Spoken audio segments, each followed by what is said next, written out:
Welcome back. Once again, if anyone wants to, I think the cookies might stay around, but some of that other food might be spirited out of here while we're engaged in this discussion.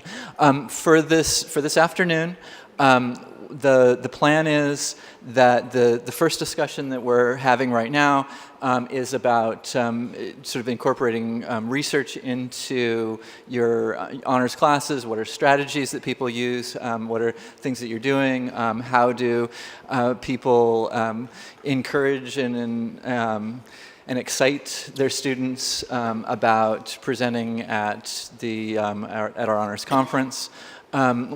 I'd like to do this session for about 45 minutes. We can have a break after that. And then the final session I will be a sort of roundtable discussion about what are you doing in your honors classrooms? What kinds of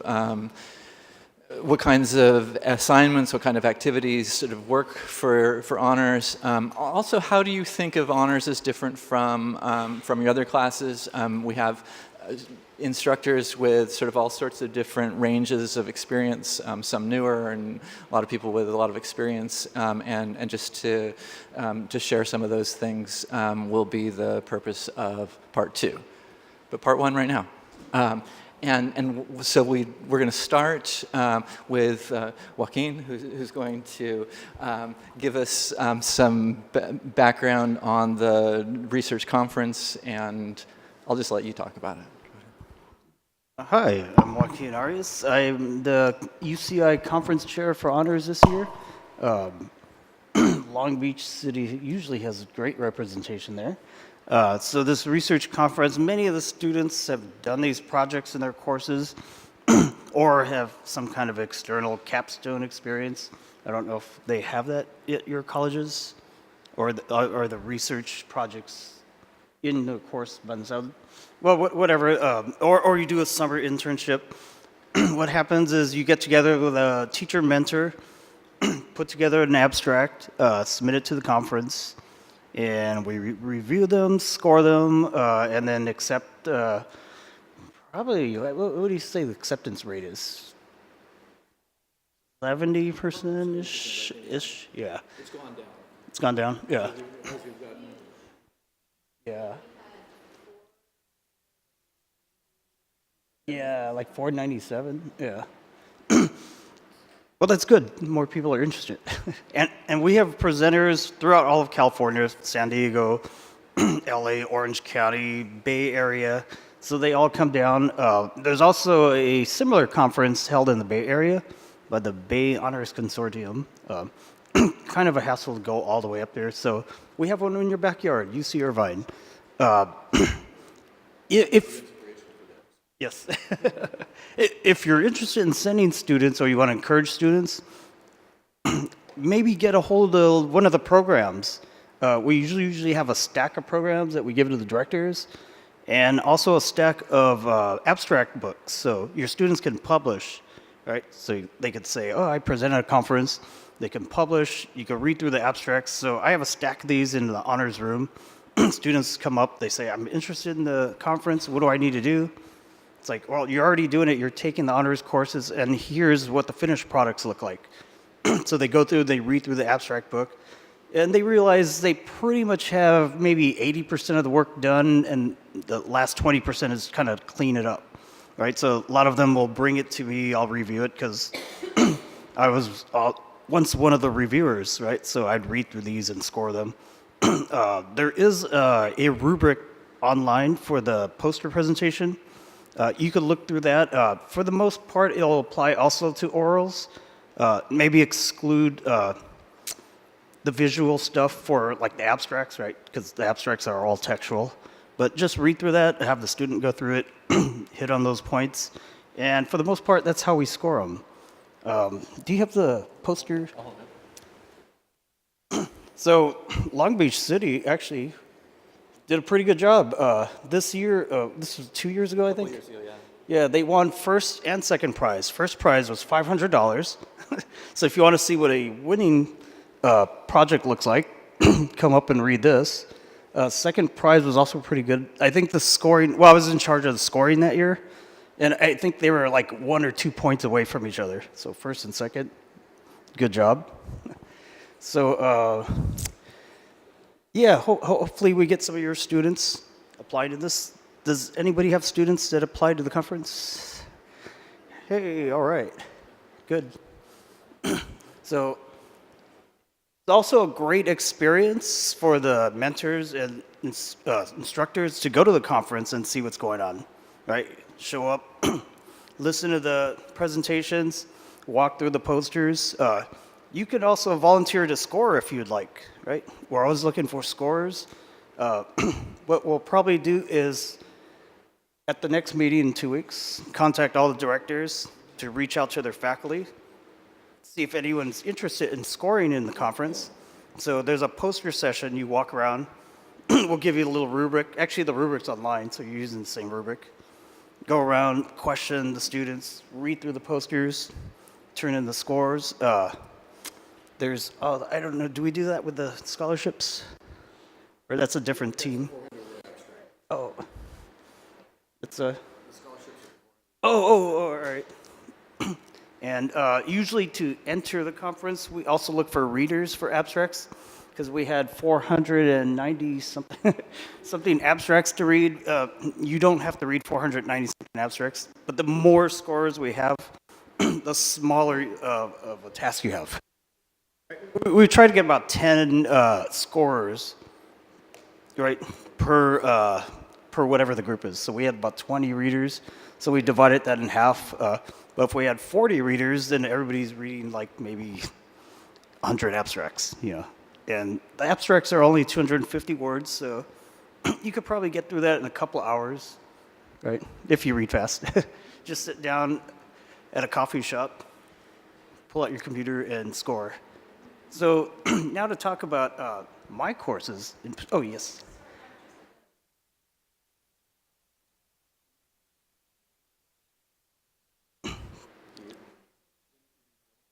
Oh, yeah. Contact Jeff.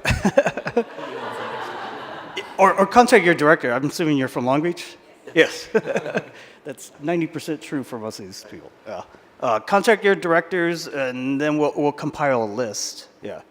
And then we'll have a meeting in February coming up.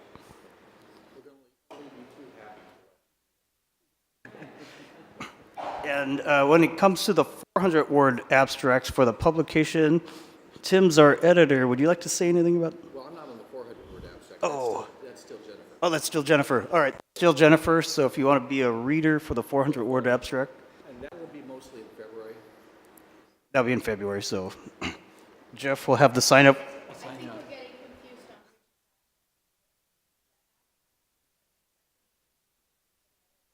Mhm.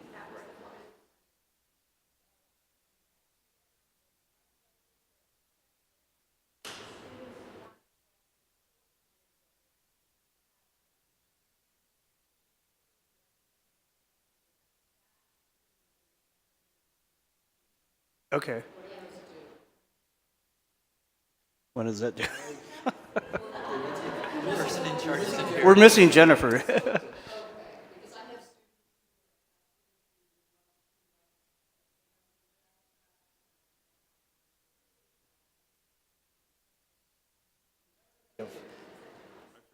Go on the website to see what. Yeah. If you could pull up the website. Oh. Okay, we're looking up the date. Back to you on that. Okay, we'll get back to that.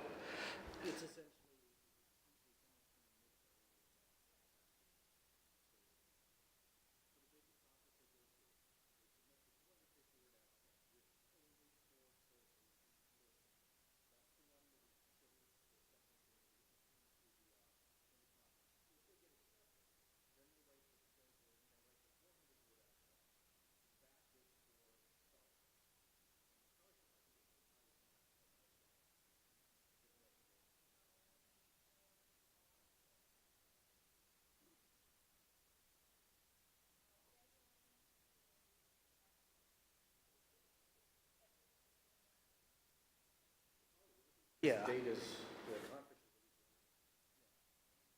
All right. So March 1st is the deadline for the 400-word abstract. So what I would suggest is you get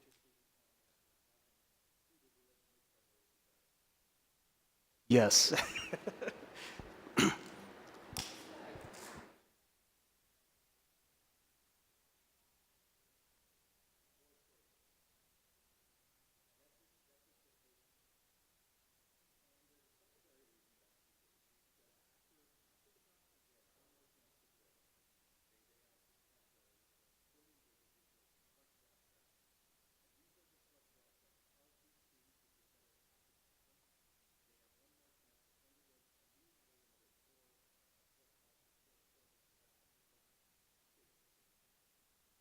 we decided to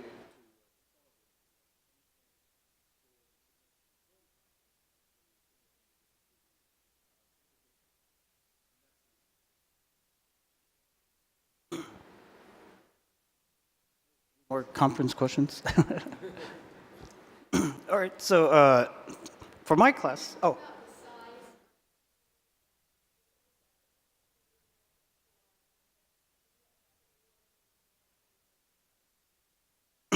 So the rubric's the same for both. So if you read it, go online, it's very general. It's not content specific. So we use the same one, but on the rubric we score them, basically science, non-science. Like these are the science ones, these are non-science, because that's how we give out the scholarships.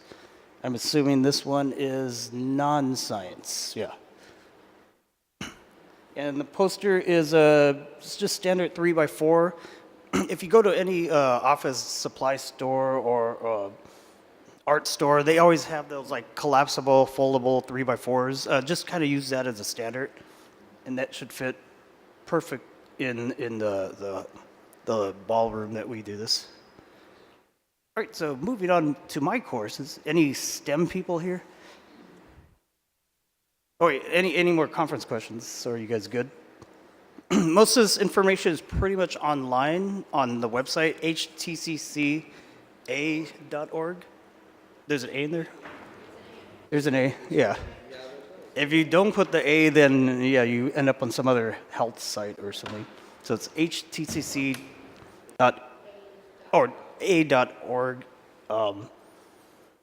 Does this have the website? Yep. Yep. All right, yeah. So your director probably has a lot of these that he hands out.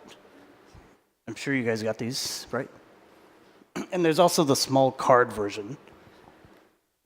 All right, so moving on, STEM. Anyone do STEM? No? Am I it? Oh, what do you teach? Oh, all right, cool. So it's hard to find STEM instructors, but basically honors is honors, right? It's a research component in the class. The way the UCs define this is enriched curriculum, right? So you're not supposed to go in and just assign extra homework problems. Say, here, do the hard problems in the back of the book. This is honors. Or change the content. Like, we'll cover more material for honors, right? It's supposed to be the exact same course. Follow the same course outline. Just you now have an external component. That's why I compare this to a capstone experience. It's outside of the classroom. It could be a summer internship. So some students, especially in STEM, will actually get an internship in a lab somewhere for like 10 weeks. And most of those internships have like a poster session at the end anyways, or oral, right? So they're ready to go. If you don't have that, that's okay. Basically what you're doing is mainly like a literature search. You get these components together and you're essentially asking the students to come up with like a proposal, like almost like they're a PhD student, right? Like a grad school student. They're going to come up and propose something. So if you read through the abstracts that we have published, you'll see kind of that creative out-of-the-box thinking, and then they use the references, right? So a lot of times when I get new honor students in my chemistry class, they'll come up and say, okay, here's my honors project, DNA synthesis. And I start looking at this, I'm like, did you just pull this out of your biology textbook? It's like, okay, this knowledge has been known since the 50s, you know. What's new about it, you know? You could show some of this, but there's got to be something new and novel, right?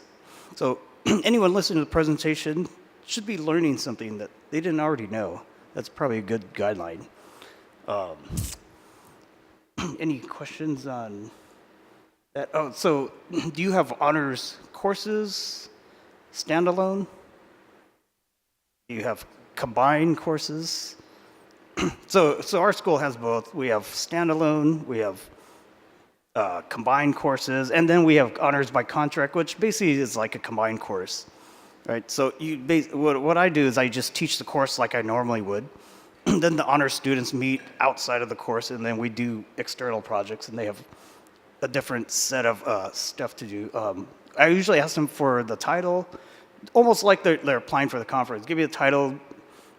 2 weeks later, give me a 25-word description. A couple of weeks later, give me a 250-word description.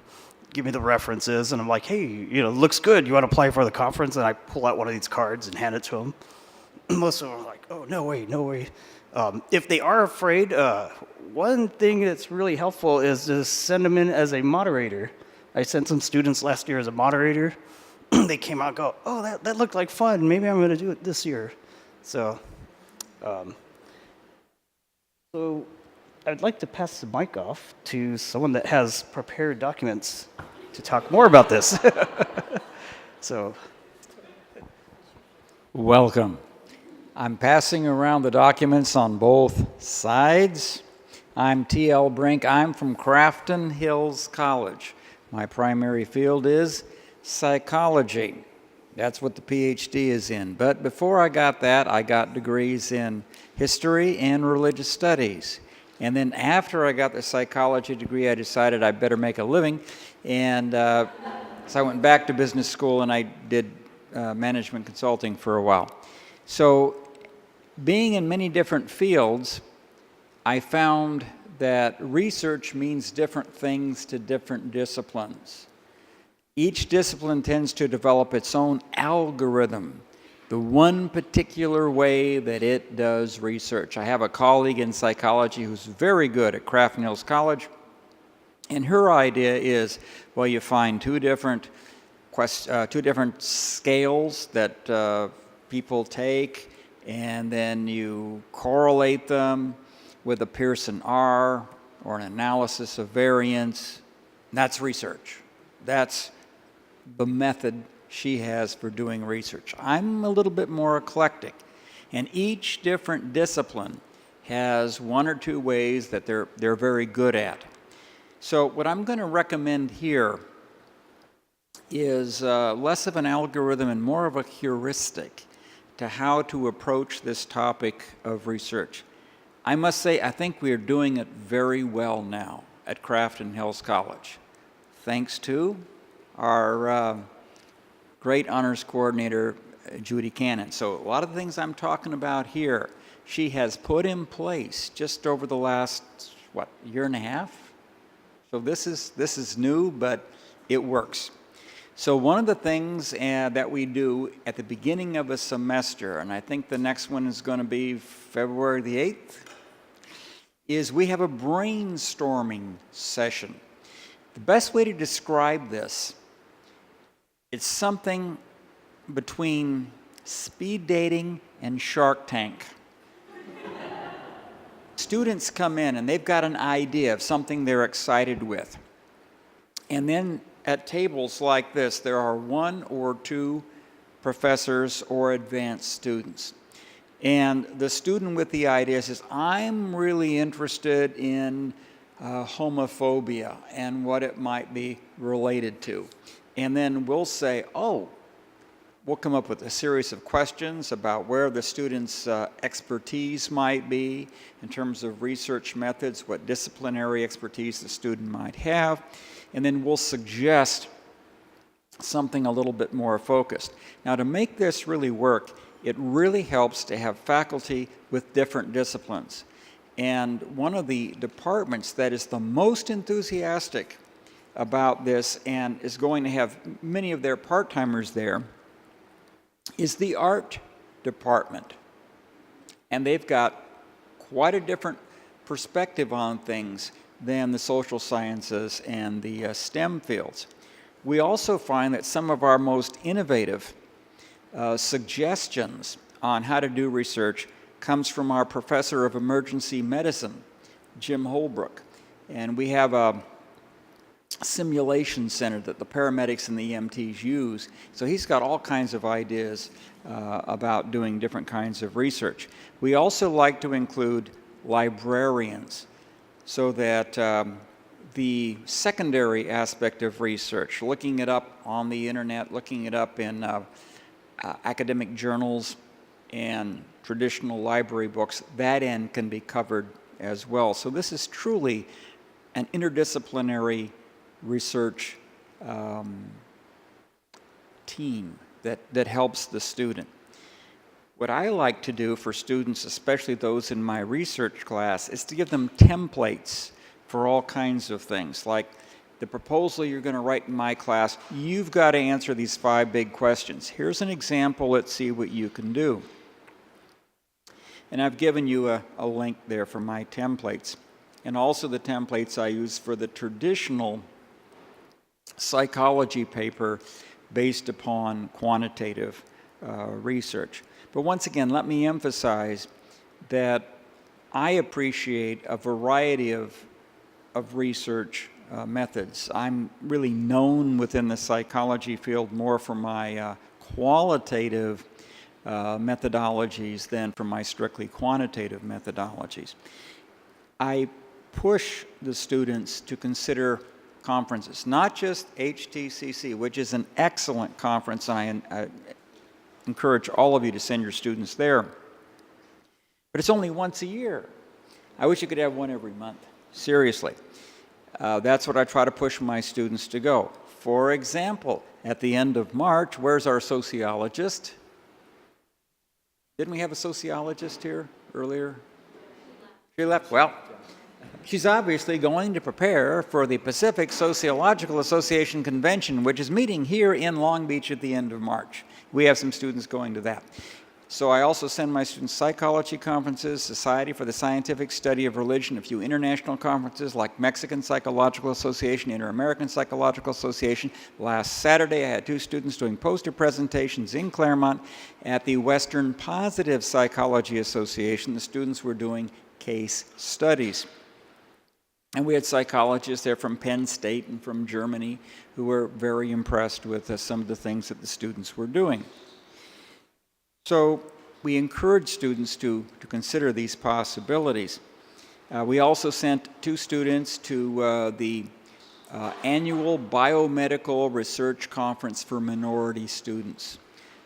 Some of them were doing research they'd done for my class. Another one was doing research that he did with me over the summer before he started at UCLA, did some case studies. The other thing we do is a lot of workshops on how to write an abstract. Then, a couple of weeks later, workshop on how to do an oral presentation, how to do a poster presentation.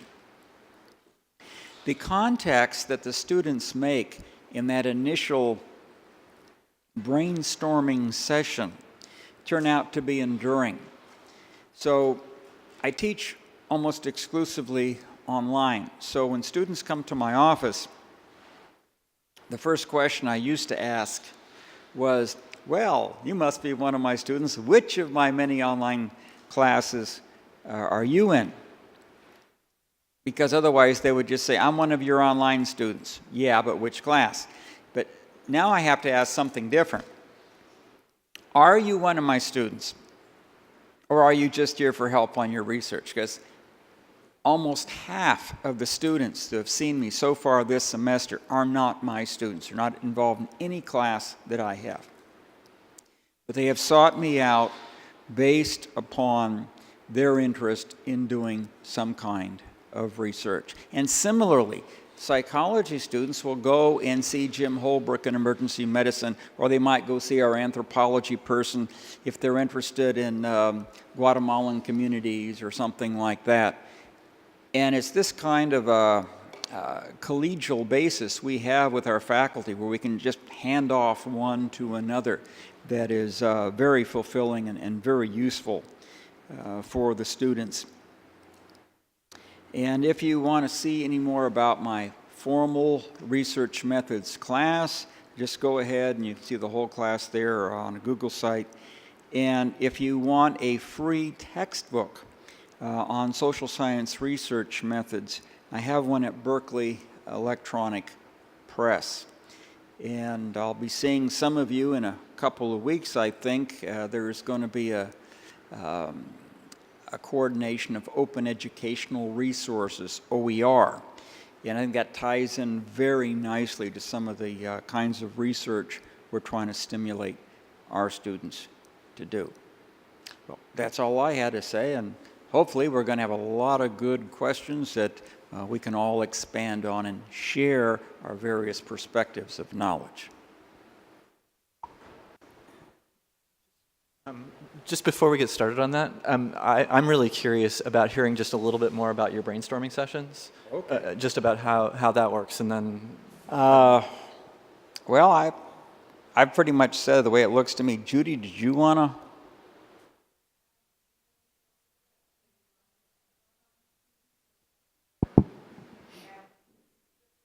A small college, and so we need to.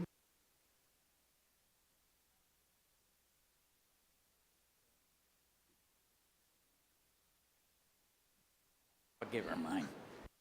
I'll bring you mine.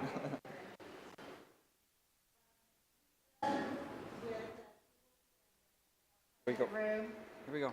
And chairs in the middle of the room. As students come in, they sit in the chairs in the center, and as a spot becomes available, we assign them to a table that has a couple of professors behind it. I know Cheryl's been one of the people behind the table, and we try where we can to match the topic with the professor, but it doesn't always work that way. And so we may be sending somebody who's doing, psychology research to a biology professor, but it's amazing how well it still works. And they like getting the feedback. It helps them narrow down their topics. The professor tries to make a connection for the student with somebody else on campus who might be able to help them. What else, Cheryl? Yeah, does that help? Any questions about that? We found it really varies. For some students, they're in and out in 10 minutes. They've got a pretty well-formed idea. They just need a few tips. They want to have it validated. Other students will spend half an hour. It just depends on what the needs are. Yeah. Actually, I have kind of a question for the group. So my academic discipline is history. And in talking with my colleagues in history and also in anthropology, and I'd say we started with those two fields. We all experienced a high degree of frustration with our students who would come into our capstone course after taking research methods in an English course. And what we realized is that what they were being taught was research, is you start with a thesis statement and then you go out and prove your thesis. Now for us, we start with a question. How can you make an argument about something you know nothing about, right? And the whole point of research is you pick a topic, you narrow it down, you ask a question about it, and you go and you find the answers to your question, and then you start to formulate a preliminary argument about your topic, and then as you refine, do further research, your preliminary argument becomes your ultimate thesis statement. And so I thank you for nodding, because at a certain point I was starting to think, am I the crazy one here? Because this just goes against everything that I've kind of have learned and then have taught was research. So tips on how, if others of you have experienced that, how you've dealt with it would be really gratefully received.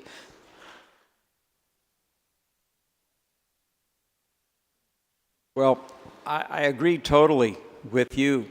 And as I say, I'm more of a qualitative researcher than a quantitative in many ways. And I love the idea of saying, we're going to advance, instead of 3 hypotheses, we're going to advance 3 questions. And the purpose of qualitative research, such as a life history or participant observation, ethnography, focus group, is to generate some specific hypotheses that a future round of more quantitative randomized control trials can hopefully reject or accept null hypothesis on or something like that. So I'm totally with you. And to me, that's the great benefit of having this interdisciplinary brainstorming session. And we'll have people come in, they've only had English 102, or they've only had a chemistry class where they think research is a test tube and they can't figure out how to put something into a test tube. And saying that there's other perspectives for looking at these things, and that's what makes it really exciting. One more thing I wanted to mention before I forget, because then I realized I did not put it on here. If you are interested in quantitative statistical research, there have been two great stumbling blocks in the past. One was that the great piece of software to do it, SPSS, costs an arm and a leg and is hard to use.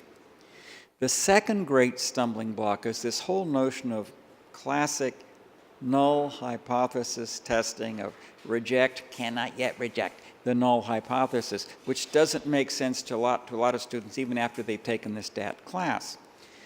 Both of those problems have been resolved. Here's the solution. JASP, J-A-S-P. This is a statistical package put out by the University of Amsterdam in the last 2 or 3 years. Just Google JASP, J-A-S-P. It's a free download, and it beats SPSS. It is a fantastic system. And one of the neat things you can do with JASP is you don't have to do traditional null hypothesis testing. They have Bayesian statistics, which just gives you a beautiful diagram. Evidence for the alternative hypothesis extreme. Evidence for the null hypothesis. A beautiful diagram just to explain what it's all about. So I've given this tool to my students, and they love it. And it's easy to use, and it's free.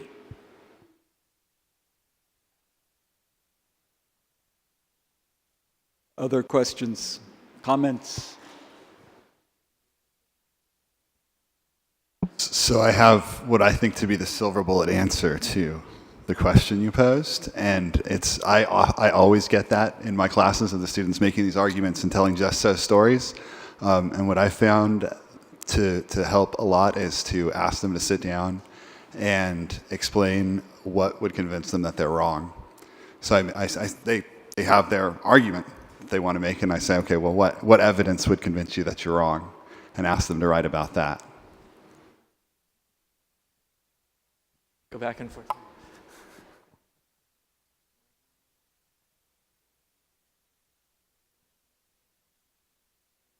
For us, we would start with, well, what evidence convinces you you're right? You haven't done your research yet?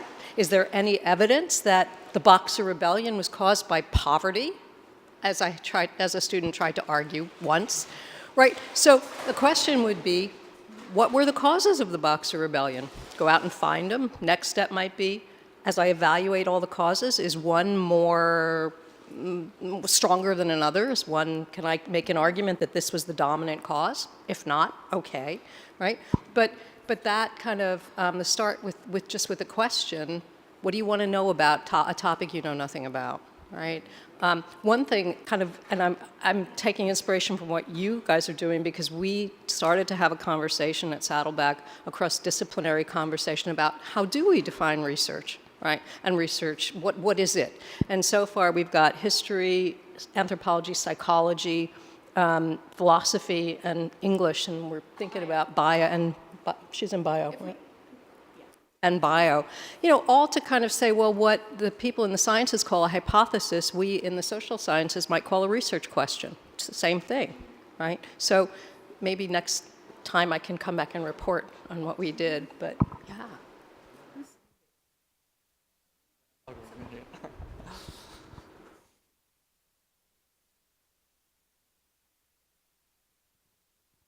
Well, speaking from the English perspective, I would say I would never teach research by asking students to come up with a thesis. So I don't know if that's a leftover perhaps from earlier levels, and who knows. But I do teach the English 3H class at Long Beach City College, and that has a research component. And a lot of what I am helping the students do is figure out how to even come up with a question. And so one way that I have worked that skill into the class is that I have a prompt, which is sort of a colleague of ours calls it the promptless prompt, because as I tell them, my dissertation advisor never gave prompts to his class because he believed that so much of research is in formulating your own question.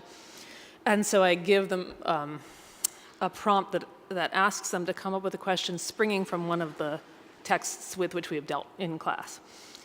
And then, and this is actually an activity that I have formulated in part from an idea that Velvet gave to me. But they come in, their homework has been to come up with something, a question that they would like to pursue, an issue or a problem that they perceived in one of the core texts that we've used. And then in class, I distribute large pieces of paper, you know, the big newsprint. And then they tape it to the walls if it's a classroom where there's room. And at the top, they put down the topic that they're thinking of working on. And each of them, oh, this is the other part, it takes a little bit of material, but you bring in colored markers. Each of them has a different color marker. So they don't really know what they're doing at first, but they write up their topic, and then the question that they have about that topic that they wish to pursue. And then I say to them, okay, write down what do you already know about this topic? What sources have you consulted? Usually I ask them to have found 2 sources by the time we do this. So put those 2 sources, from what discipline are these sources approaching this topic? You know, what do you know from that? What do you hope still to learn? You know, and then do you see potential problems with this? And so they fill that up, and I ask them not to write too big. So it's often maybe like a third of the sheet is now covered with that.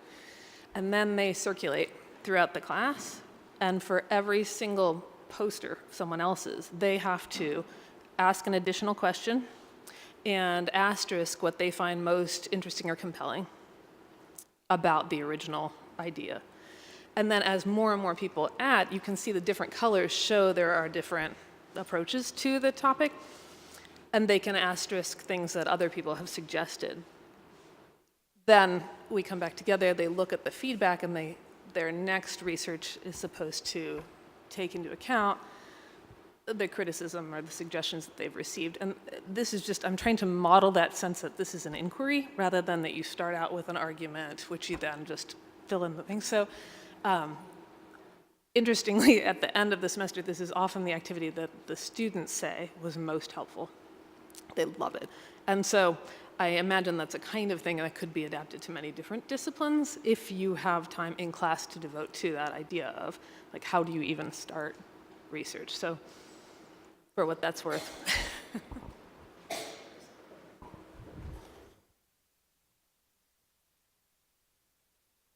So I also teach in English, and I teach 1A honors, so the freshman, the initial foray into it.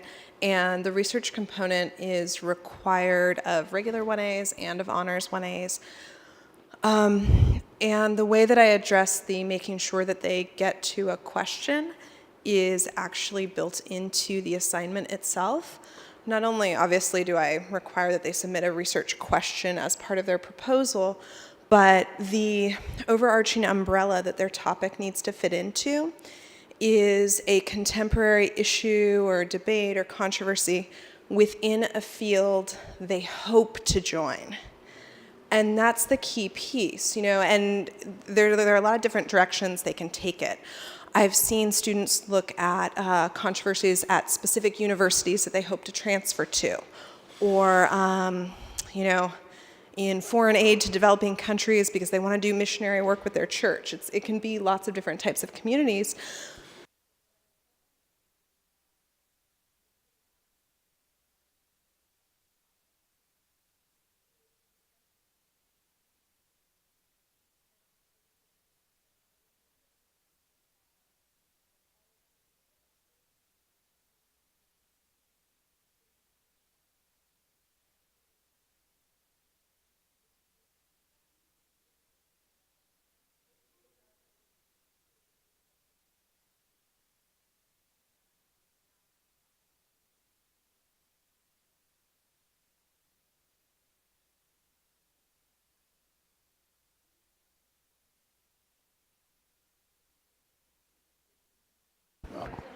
this one.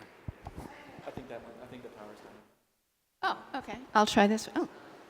I think there's two issues that are being conflated here. One is the student who absolutely believes something and is going to argue this and needs to see that there are two sides to an argument. But I think the other part is just the idea of starting with an argument as opposed to starting with a question without forming the thesis, whichever way they believe it. So, for example, in econ, somebody could say there is no long-term trade-off between unemployment and inflation. I believe that. I'm going to argue that. I really, really believe that. Okay, fine. That's the one thing. The deprogramming of whatever it is. Can you see both sides? But the original thing is, the kid should start out with, is there a relationship between unemployment and inflation? And start there. And that's where I think we have the issue.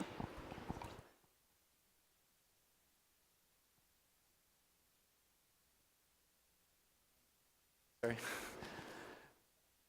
In terms of my plan for the day, we're technically sort of at the end of the discussion of research. I mean, I don't want to just cut it off because we've gotten to the time, although it seems like it kind of makes sense in the way the conversation has gone. Let's just take like 10 minutes and come back, and then I want to sort of move back to a few more kind of fundamental questions, which I think we're kind of touching on with the conversation we have right now. How do you conceive of your honors classes? What are the kinds of things that you're doing in your honors classes that that separate those classes from other classes? What makes it honors? And we can end with that sort of existential kind of question. So 10 minutes, and we'll see you back here. Yeah. So what I'd like to do at this point then is get back to those sort of more fundamental questions of, you know, what is it that you're doing in your honors courses? What do you how do you sort of inspire your honor students? Are there any assignments? Are there any activities that work especially well for these students? Is there any fundamental way that you treat your honors classes differently from your regular classes? I'll just sort of have those multiple questions hanging in the air here, and if anyone's willing to offer any comments, let's go for it. Well, what I find is that there's often a very big interplay between the honors courses and the regular courses, because how often does it happen that I start something in an honors course and then I realize, okay, this will work for my regular course, and I start going and back and forth. So for my research paper, I used to do it in a very different way. I used to have my regular students ask a question, okay, and I narrow it by the ones. It sounds cute, so it must be true, okay. You narrow. I want one character, one theme, one situation. Then I started moving from my honors classes to proposals. I said, I want you to write a proposal, and in this proposal, I want you to declare your topic. I want you to declare a basic overview of what you think you are going to do, because this is not hypothesis driven. You are not going to do that. You're going to do something else, and 2 sources you think you're going to use. And I found, well, I have to use that in my regular course too. Okay. And the problem I have found with that is very often people think, well, can I recycle my proposal? And they're worried about the fact that they get into the paper and they're doing something different from what was in the proposal. I said, well, if you're not surprised in your research, then you're not doing it right. Okay, if you already know in advance what you're going to say, well, why are we doing this? Okay, so I have to tell them to, first of all, I've got the guidelines for how the paper goes. Once you've got your topic, look at those guidelines again. Okay, once you've got your proposal, start doing the research. Don't look at the proposal again. Okay, and then I have them. It's a requirement for the research paper that they turn in a 25-word abstract so that it can go in the blurb in the program if they decide they're going to do that, and a 250-word abstract with the 4 sources so that they have to do this. So regardless of whether they say they want to go to the conference or not, they have submitted both of those. And I've had a few students I managed to bully into presenting at the conference because of that, because I had it there.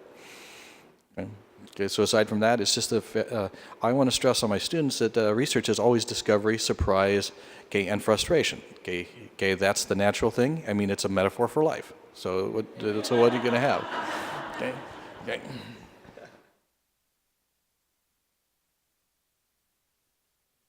Yeah, I know.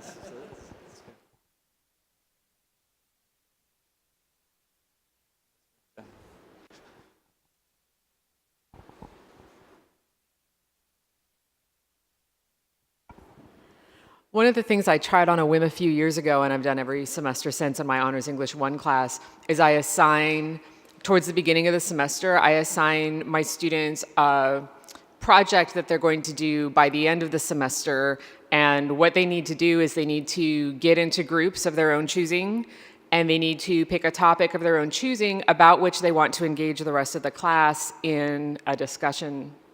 And so during the semester, they're meeting however they can set it up to meet. They're picking their topics, they're picking their research, or they're reading their book that they've chosen, and I kind of change that up every semester. And they keep wanting to call it a group presentation, and I say, no, you're not presenting. You have about 7 to 10 minutes to introduce your topic to the class, but then the bulk of the time that you're up in front of the class, you're guiding the class through a discussion of your topic, and they have to give everybody discussion questions the week before for us to answer so people are prepared. And every semester, I've done something a little bit different. They have to do research, or we all read a book together and they have to pick different topics related to the book, or I change it up all the time. And I have to say that when I first started it, I was really taking a leap, and I thought this could be a dismal failure, and then I'll just know I'll have learned something. And invariably, I mean, without fail, it has been the assignment that creates the most anxiety in the students going into it, and sometimes hostility, and then the one at the end of the semester that they're like, that was the best thing ever. And I don't, this is anecdotal, but I really think part of it is just trying to build that community, and that they choose their groups, but then they got to work their stuff out. You know, and it's a prolonged thing. It's over the course of the semester, so it's not just you're meeting your group 1 week and then you present the next week or whatever. Like, they have to go through the process together of choosing a topic, agreeing on something, or deciding how to work with the ways that they disagree. And it's just been it's been very interesting to watch. It's been a lot of fun. They always pull really interesting things out of their classmates, and I think also for them, it just is a little bit different version of standing by yourself in front of a class and having to face people, that they're there together, but then they're also seeing what it's like to lead a discussion. So those who want to go into teaching, I have to believe they're out there somewhere, you know. It's teaching them also that they have to be engaged with the conversation. They have to listen. It's not just about a one-directional transfer of information, that they have to be kind of adapting as it goes. And it's beyond what I could have imagined. It's been really successful. And it seems to be mostly because once I give the parameters of the assignment, I really back off and give them a lot of choice about what they do, and I don't micromanage the way I tend to in other areas, and they let it be what it is, and it always turns out great. And I feel like it's really empowering for them too, because they're the agents of it.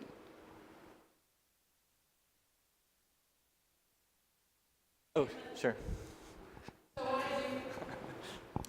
I'm going to try to explain this with my limited math skills. I actually taught high school for 6 years, and when I'm student taught, I learned this great group grading technique from my master teacher. I give them a grade as a group based on how the classroom part of it went. And then what I do is I multiply the number of points for the grade they got by the number of people in the group, and I give the group those points. And I say, you guys divvy up the points based on the participation of the group. So they've earned 1 grade from me, but I have not seen who did what behind the scenes. And so then there's another thing that they have to problem solve as a group. Did everybody do relatively equal work? Then everybody gets the B or whatever. And if some people did more work than others, they have to mutually agree on how to divvy up the same amount of points to give more points to the people who made bigger contributions and fewer points to the people who didn't do as much. So, and in general, it's worked out. No bloodshed so far, so that's been good.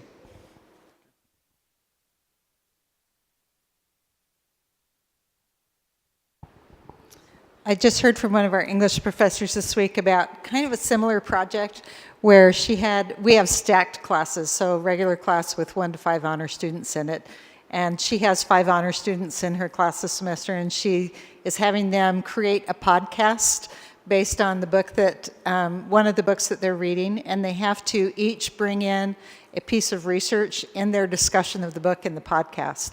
So it helps them to articulate what they've learned about the book, because a lot of times being able to verbalize, not just write about what you've learned, but actually be able to verbalize it is another level of understanding and learning, and then to bring in that research component too, and to make it fit into the discussion. So I thought that was kind of a fun way to do something similar.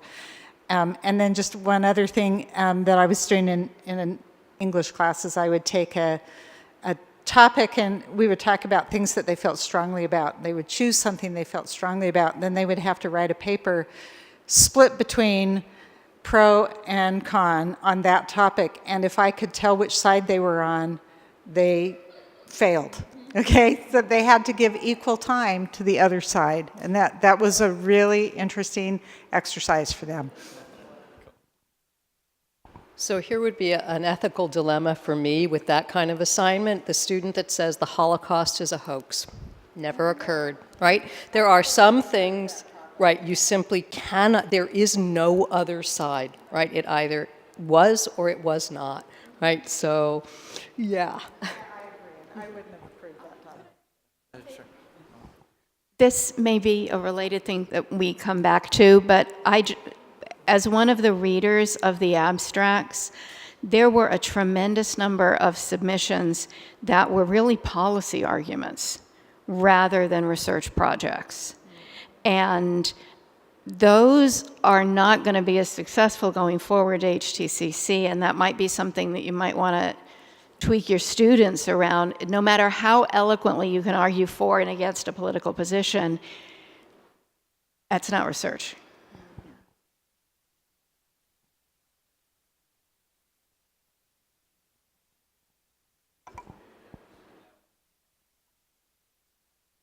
Yeah, I'm so glad you brought that up about policy arguments not having the weight in the HTCC. I ran with the problem that you just presented with fake news. I ran with that as a topic for my students, one of their essays this semester, or this past semester. So I was struggling with getting them to listen to the opposition, really listen, and understand where the opposition's motivations were coming from. And so I built an assignment around a group class topic of fake news. I said you can pick anything under the category of fake news. So I had students that were picking what you would expect them to pick, like the connection between autism and vaccines, and then some who just went really off the rails and talked about the lizard people. So I had a really interesting education.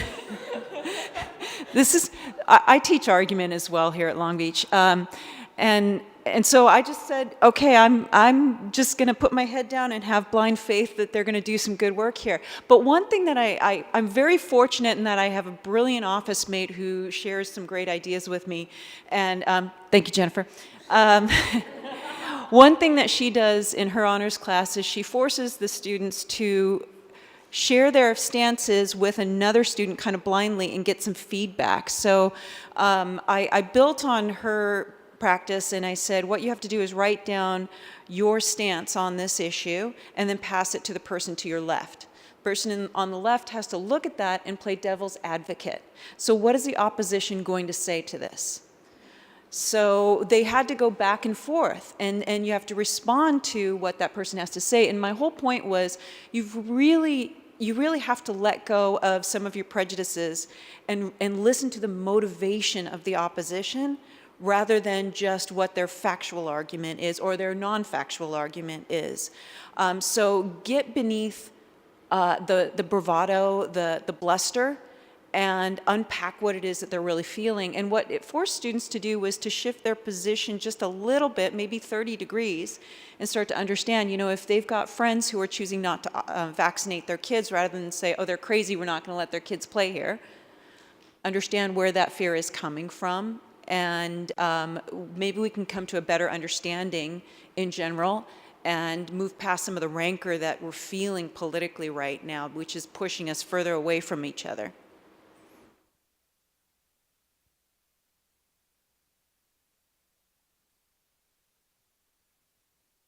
On these points, even teaching at four-year universities, I found that students don't really understand the difference between like a value or normative argument and a causal argument.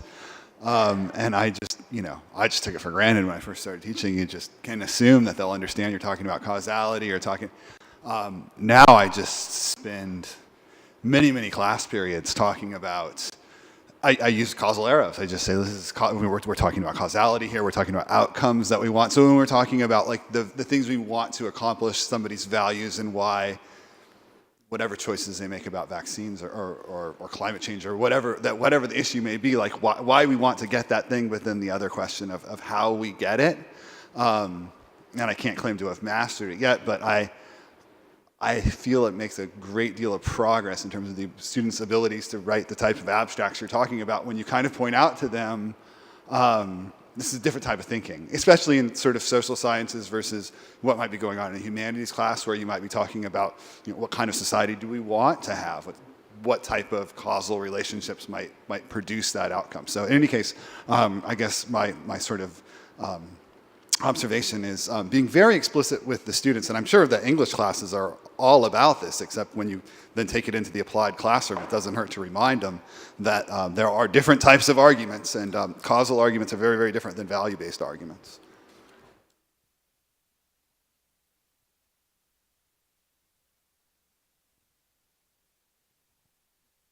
I'm just the runner today.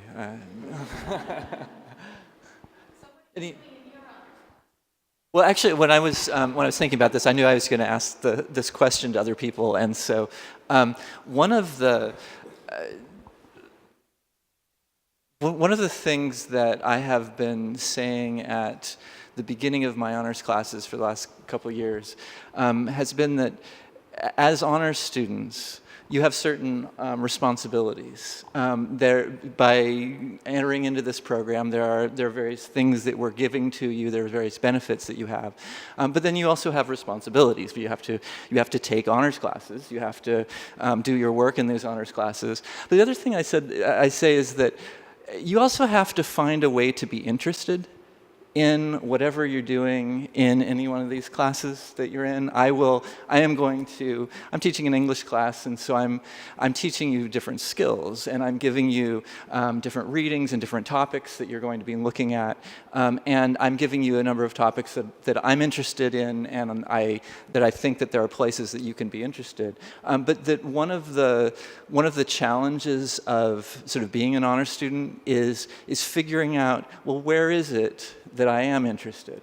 How is it that I can come to this topic in such a way that it really engages me, and that I can get to the point where I have to be interested enough to be asking the kinds of questions that make a research project possible. And I've been saying that for a while, and I sort of assume it's sort of a throwaway line or whatever. And then at the end of last semester, I was very gratified to hear one student say, well, you told us at the beginning of the semester that we have to figure out how to be interested in this. And this is how I did that. So anyway, I just wanted to, I think that is an important aspect of how I think of the honors students as different in some ways than other students. These are students that we're making them responsible for this level of, okay, how are you making yourself interested and pushing yourself to do, you know, whatever it is that we're looking at. I just want to sort of throw in my 2 cents on the question of some of these controversial topics or direct questions about policy implications. When a student comes to me very excited about a topic, I am pleased that the student is excited about the topic. Even if I may disagree with the student's perspective. I'll give you an example. We had a very fantastic student who was very traditional in her sense of morality. As a matter of fact, she went to the Academic Senate meeting and protested that in her English class she was required to read graphic novels that had lesbian scenes in them. And she actually had the local pastor and her parents come and spoke during the comments from the public section, protesting this. And of course, the Academic Senate said this is academic freedom, and we're not going to tell the English professor not to offend someone. But I had her as a student, and she was very passionate about abortion as a topic. And I said, okay, let's research people's attitudes about abortion. Let's do that. Now, she knows that one of my favorite research topics is homophobia. So she sort of knows where I stand on those topics. But we had her look at the topics, and I think she came up with a fairly objective analysis about how people's attitudes toward abortion change over the lifetime. Now, I don't know if she's changed her mind about the morality of abortion, but I think she's become a better researcher and perhaps just a little bit more open-minded toward people who may disagree with her. Now, if someone came up to me and started denying the Holocaust, I'd say, okay, I'll help you with that project, but realize I've written a book about Holocaust survivors' mental health, and I don't think my patients were delusional about what they went through. And then, we could help the person undergo that. And it's really hard to avoid policy implications. I had one student who presented at Southern California Council for Undergraduate Research on global warming. Obvious policy implications about that. And another student doing something about anti-vax attitudes and what might correlate with that. So we cannot avoid policy implications. And we should not stifle the interests our students have, but we can sort of sway them into a more objective, scholarly approach and teach them to avoid the fake news. Speaking of the reptilian elite, I don't have a problem with Weird Ass. That's a great place to start because I have a student this semester that we are 2 weeks from finishing, and she declared her topic on the reptilian elite. And so I like to see that she's an intelligent person. What she's going to find, and I'm going to kind of nudge her in that direction, is that you're not going to end up with anything objective or worthwhile on, is this something real? And almost everybody who starts with the topic of something weird like that or Pizzagate or anything like that ends up talking more about how does this come to be something that's current parlance. Okay, what's up with the people? What sort of pathology is involved in this? Okay, and how did they get elected? And okay, rather than talking about is this a valid point? Because that question is very for the Holocaust. Well, how in the world would you even objectively argue that's deniable? Okay, yes.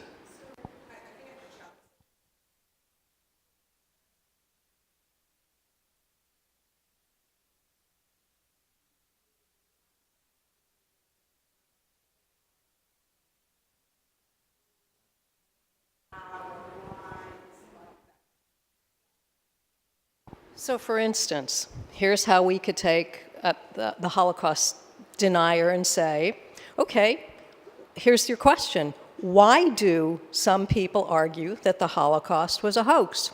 Now this becomes scholarly inquiry, right? Or why do some people argue that global warming doesn't exist? So I think you can start with a current policy issue and reframe it as a research project that I'd love to. Right? That was beautiful. Okay.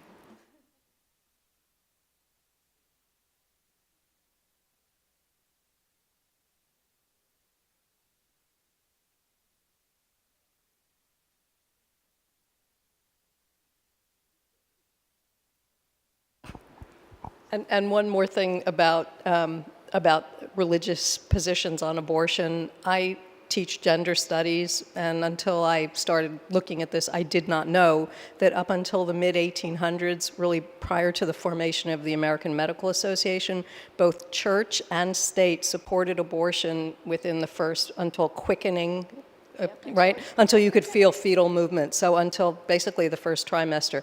And when we deal with this topic, which is very emotionally laden, right, and students feel very strongly about it, and I just throw out this little video, and I don't preface it by saying anything, and overwhelmingly students go, wait a minute, if abortion in the eyes, not the Catholic Church, obviously, but, you know, in the Protestant denominations, if church leaders thought abortion was okay, what's changed? And I don't have to say a word, right, so.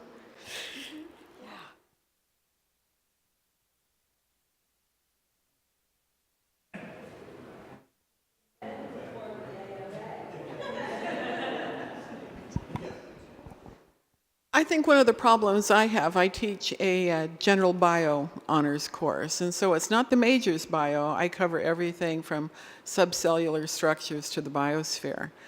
And I think the biggest thing that I have to deal with is getting people to look at data, getting people to look at facts.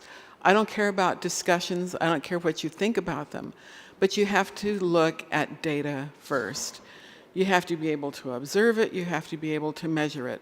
You can measure it in all sorts of different ways, but that is the biggest hurdle that I have to go through. Just that whole total reliance on data. They're used to having things explained or interpreted, but this whole thing of data, and the data will talk to you. What does the data say? You know, because with science, you walk through a relatively narrow portal. It's observation and measurement, but then once you get through that, you've got the whole universe to study. But it's getting students to accept that data bit that I think they find very hard. And when I get my students, it's a hard thing to get them to accept the fact that we're data-based. We're not going to discuss a whole lot. We've got so much to learn that the discussion, and we will, I do bring in science, you know, just because you can do something, do we do it? Is this a collective decision? But that's my big thing. And, you know, with our students, they walk into my class sometimes with way too much fear. It's like, oh, I hate science. It's like, well, why'd you take this class? You know, and it's like, I'm, you know, and they're worried about their 4 O's. And it's like, well, you know, you're probably going to end up with one, but you're going to have to work a little bit differently. But it's the data thing, I think. That, and if more of us taught looking at data first, a lot of our issues would perhaps be resolved, although I kind of don't think so.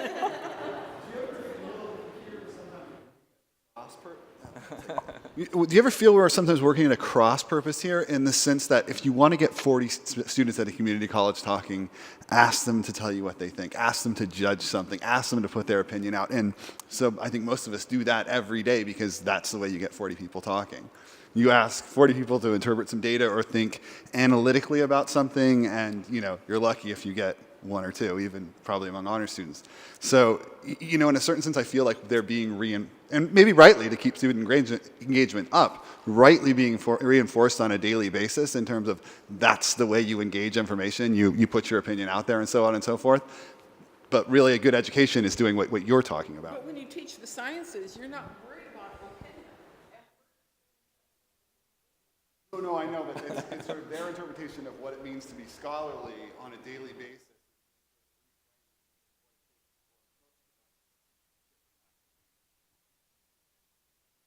I don't know if, I guess I'm not making 100% sense to you.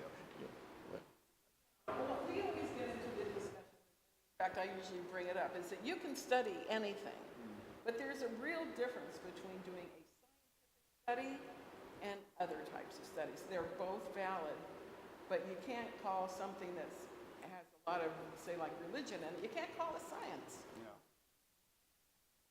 I do that every day in the evening when I want to discuss. Good, hold on. All right. Within the sciences, though, even though it's data-driven, and, okay, econ is kind of like a science, okay? Okay. The question is, what variables are you going to look at? How are you choosing it? Why is this question important? I don't know how many bio abstracts I've looked at where everything's described beautifully, the t-tests are fantastic. Why the heck did you do this, and why does anybody care?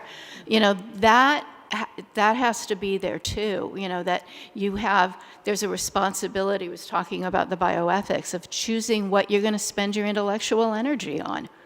And you can't argue with the data. And I think that carries over into the social sciences as well. There are things that are just true and not true, and you do not get to have alternative facts or other. I remember when there was a discussion at Saddleback about, the answer is usually in the middle. And our president, who at the time was a biologist, said, no, it's not usually in the middle. There's either ether in outer space or there's not ether in outer space. There's not 50% ether in outer space. So you've got to figure out what's measurable and what isn't.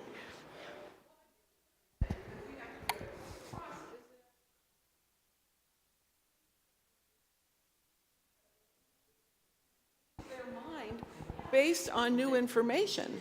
And we always get new information. So things that we used to give Nobel Prizes for, 40 years later, we're saying, oh my gosh, if you do that procedure, you're going to jail. Frontal lobotomies, for that matter. So, things change, but we have to be comfortable with change too. And then the science that we do is reflective of the society in which we're found. So that's another thing.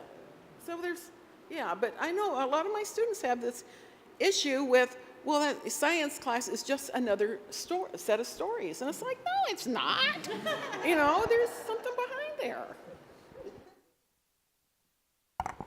Well, and I just don't think they're mutually exclusive. And I think it goes back to what several of you were saying earlier, is about the how and the why. If you come in and you say, well, this is true because I agree with it, right? Or you have this deep feeling, that, if I want to say it's wrong to vaccinate my kid because deep down I'm afraid that the vaccination is going to cause autism or whatever, then where does that feeling and whatever went into forming that feeling, where does that intersect with the data?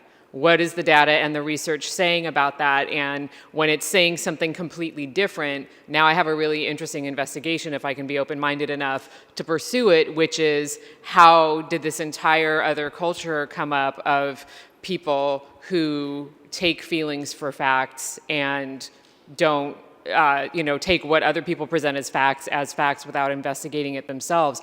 That's some really interesting research, maybe not for a biology class, but maybe, I don't know. But I don't think that it's necessarily cross purposes. I think ultimately what we're all doing is helping our students see the amazing diversity of ways that there are to think about something and to approach something, and ideally in ways direct and indirect, and maybe in ways that they don't even realize until they're established in their careers. What we're doing is all overlapping and dovetailing, and just helping them understand that the mark of an educated mind is a willingness to pursue questions and not necessarily just say that you have the answer.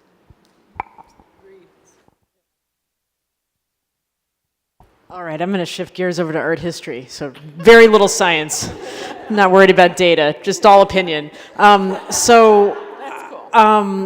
guess I just want to talk a little bit about an assignment that I use in both my regular and my honors class, and they aren't stacked, they're totally separate classes. So that I kind of felt like was hijacked by the honors students in an unfortunate way. Like they went in a way that I wasn't expecting, but now that I reflect on it a little bit more after some of your comments, I think it might actually be kind of cool. So anyway, here's the assignment. So there's a group of sculptures from the Parthenon in Athens that are currently housed in the British Museum. And some of you may know the history of that. It's an ongoing political debate and cultural debate. And the Acropolis Museum, the newly founded Acropolis Museum, wants them back. The British Museum says no, so on and so forth. So we have a debate in class. And we have 3 teams. We have the Acropolis Museum, the British Museum, and we have a panel of judges. Now, this panel of judges, even in the real world, has no actual authority. It's the International Council of Museums, and they can make a recommendation, but they're not going to like invade Britain to get the marbles back. So, you know, we have limits. It's just, there it is. But the exercise, because art history steals from every other discipline whenever it can, you know, literature, you know, we don't really exist without everybody else. So, in my regular classes, it's a great opportunity for students to kind of get together, work as a group, speak for the first time in class, possibly, because there's like 40 students in there. So, you know, they have to kind of chime in a little bit. And it usually goes pretty well. But the honors classes have been weird because I think they have a tendency to want to like act like it's a data-driven argument when it's just not. There's no right answer. I mean, the result is always wildly different in every class, and yet it seems like there's always 1 or 2 smooth talkers who are really good at debating and have had a debating class, and everybody else kind of, oh, and then they get stuck on their research that they've done, and they forget that even though you may have all the evidence in the world for your side, the judges panel thinks you're an asshole because of the way you presented yourself. They're like, this guy's ridiculous, you know, and they're just like, they shut down. And so they end up not winning the debate, and they're just shocked. It's like, I was so much better than that, you know, and so it's I've got to figure out a way to kind of, like, let it happen organically, but also point out that this is never going to satisfy, it's not that kind of debate. You know, it's recognizing that you have to read your audience. You're not debating for me, you're debating for the panel of judges who are other students who have also read these same articles. And it's kind of fascinating, but it never goes the way that I think it's going to, and I guess that's kind of okay, but it's difficult to grade too. So, you know, it's like, but anyway, I just wanted to share that as another example, so. And that gives you a valuable teaching point on ethos. Okay, you've assembled all this evidence and you've made everybody hate you. Okay, so another thing that we're going to have to train. Okay, well, another thing we're going to have to train our students in is not just the skills inside doing research. It's what they call soft skills, skills of making your data available to people in ways that are manageable to them and make them not hate you. Yeah. Okay, and now I think one of the big, where we are in the forefront now is in the debate about having an argument and making an argument. Okay, I mean, having an argument, you're trying to convince everybody, you're angry, you use fear as a weapon, and we see that modeled in politics all the time. I mean, we can't look at the debate that's been going on among our Congress people and our president and our branches of government and see anything but children acting out like children. And this is what our students are seeing all the time. So we are working against the stream and trying to train them in ways to speak like civilized people to other civilized people with respect and listening to the possibility that you may be wrong. Okay, and I think that's the thing we're going to have to. I mean, it's going to become increasingly harder for us to do, and yet we have to do it. Okay.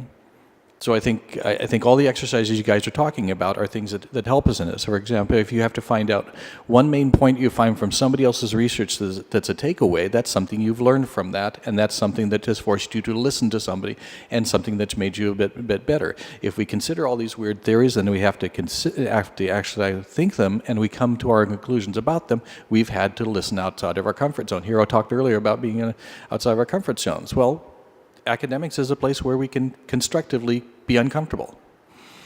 I think that's what we have to do. I wish there were just an easy way to do it. Okay, Joaquin's going to give us that.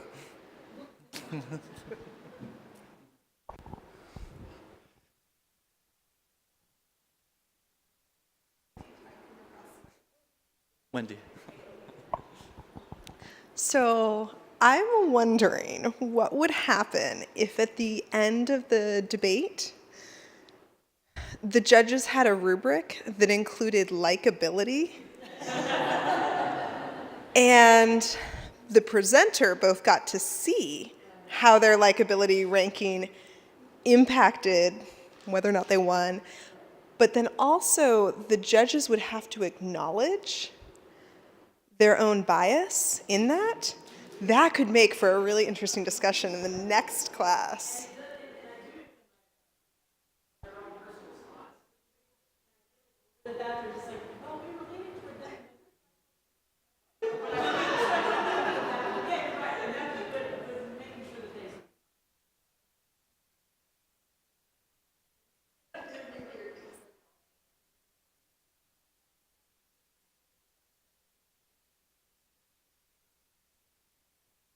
I want to respond to something that Tim said. Another thing we do at Crafton is we have our own research conference in the fall to prepare for the research conference in the spring.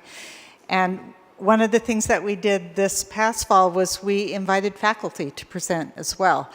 And so we had some faculty posters on display from their own research. We had some faculty give some presentations about research they were interested in. We even had Cheryl do a display. She has a collection of Guatemalan fabrics that she's collected over the years, just as a way of showing what intellectual curiosity looks like. And I think it's something we're going to keep doing. We loved having the faculty involved as models. So. Thank you.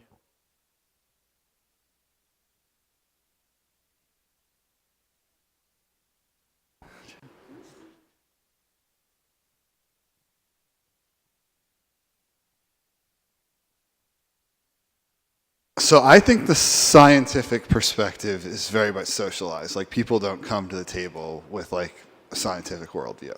And so I'm going to make the strong statement that almost none of our students come into the class curious about epistemological questions or curious about how we know what we know. I think they come in, and this is the worst thing about, I think, cultural and ideological polarization is what it's done to critical thinking of both liberals and conservatives. I guess I'm under the surface, I think, disagreeing with a little bit about what's been said here in this sense about the students' development of sort of scientific perspective.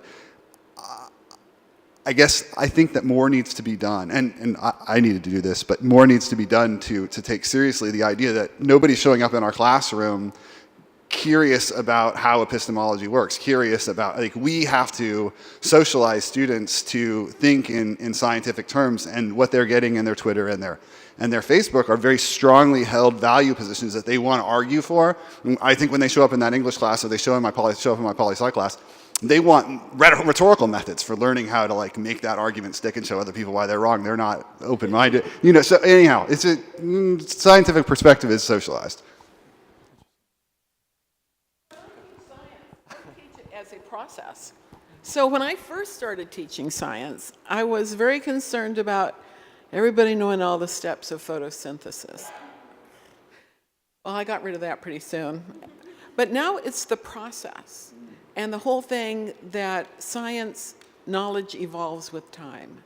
So we'll take a process, we'll go off with how the ancient Greeks looked at it, and then what happened to it during, say, the Middle Ages and the Renaissance. And then when like organic chemistry really took off, how they looked at it, and we had opposing schools, and we got more data, and these guys kind of fell out, and these guys went ahead. So they learned that science, which always seems very straight, a straight line is anything but a straight line, and the textbook that we use is a history book. Really giving them a new way to look at the world. Yeah, and I think they can relate to that. It's like the lack of a straight line. But there's tons of good videos out there. The Amoeba Sisters, I love them, because they do lots of little the histories of process, which are cool.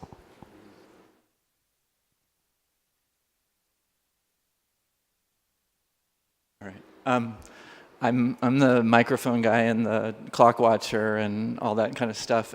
One of the reasons that the HTCC has a teaching and honors symposium is because there are too few times that we get to sit down in a room with the people that we teach with, people who are teaching similar things, much less people who are teaching in different disciplines, and share our successes and failures and our questions and queries.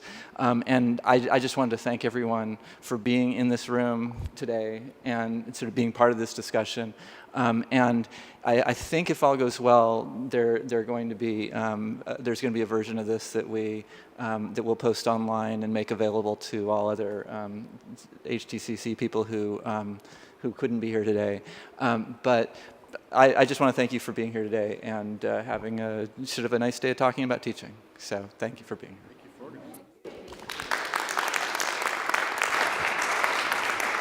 And take a couple cookies and yogurt things with you as you make your way home.